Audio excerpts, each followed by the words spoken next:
Hi again.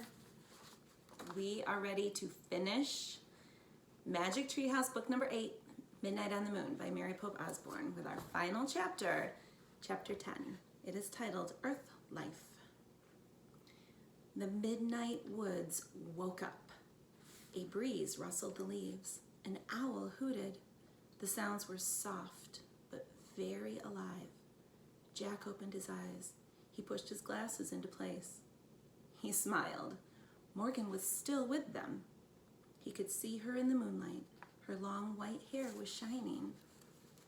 Morgan, can you and the treehouse stay here? Said Annie. In Frog Creek? No, I must leave again, I'm afraid, said Morgan. I've been gone from Camelot for a long time. She handed Jack his pack. She brushed his cheek. Her hand felt soft and cool. A bit of moon dust still on you, she said. Thank you, Jack, for your great love of knowledge. You're welcome, said Jack. Morgan tugged on one of Annie's braids. And thank you, Annie, for your belief in the impossible. You're welcome, said Annie. Go home now, said Morgan. Jack smiled. Home was Earth, that bright, colorful world where everything was alive and always changing. Bye, Morgan, said Annie. She started out of the treehouse. Jack looked back at Morgan. Will you come back soon? He said.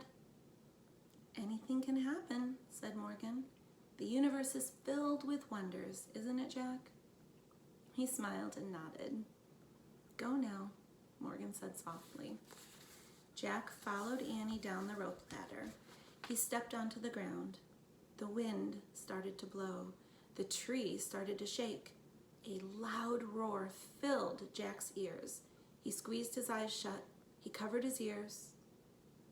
Then everything was silent and still. Jack opened his eyes. The ladder was gone. He looked through the leaves and branches of the giant oak tree. Where the tree house had been was only moonlight now. Bye, Morgan, he whispered sadly. Bye, Peanut, said Annie. Jack and Annie stared at the top of the tree for a long moment. Ready? Said Annie. Jack nodded. They started for home. The midnight air felt cool and moist. It was filled with the soft sounds of earth life. Jack and Annie left the Frog Creek woods. They started down their street. Annie glanced up at the sky. The moon looks really far away, doesn't it? It did, thought Jack. It was.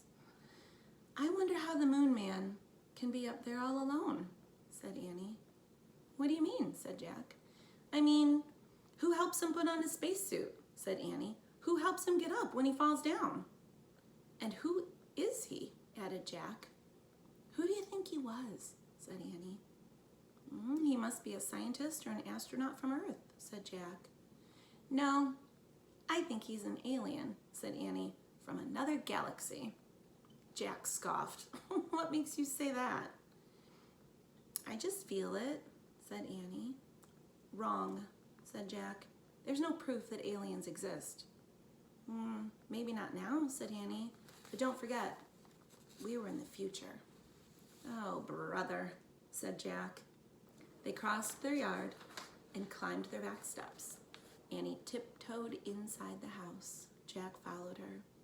Before he shut the door, he glanced up at the moon. Was Annie right, he wondered? Could the Moon Man have come from another galaxy? Morgan's words came back to him. The universe is filled with wonders, isn't it, Jack?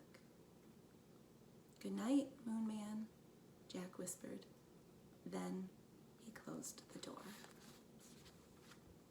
That's our final picture. And that is the end of Magic Treehouse book number 8. I hope you guys enjoyed listening to the whole story. And I know Swimmy did. He is still over here. I think he's just hungry. Following me around.